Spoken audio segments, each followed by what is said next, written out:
বিসমিল্লাহির রহমানির রহিম।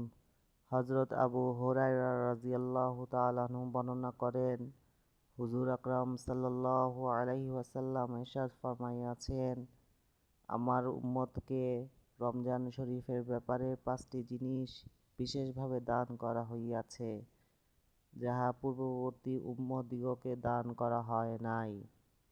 1. রোজাদারের মুখে দুর্গন্ধ আল্লাহর কাছে মেশকের ঘ্রাণের চাইতেও অধিক প্রিয়। 2. তাহাদের জন্য নদীর মাছও দোয়া করে এবং ইস্তেগফার পর্যন্ত করিতে থাকে। 3. প্রতিদিন তাহাদের জন্য জান্নাত সুসজ্জিত করা হয়। অতঃপর আল্লাহ তাআলা ইরশাদ করেন, অতি সত্বর আমার নেক বান্দারা নিজেদের উপর হইতে দুনিয়ার কষ্টক্লেশ সরাইয়া তোমার কাছে আসিবে। এই মাসে 4.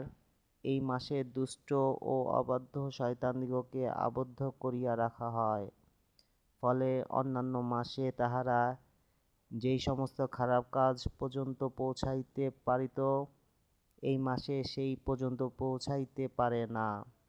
5.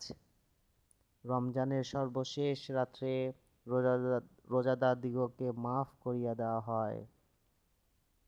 সাহাবায়ে কেরাম আরজ করিলেন, ইয়া রাসূলাল্লাহ, সেই রাত্র কি শবে কদর?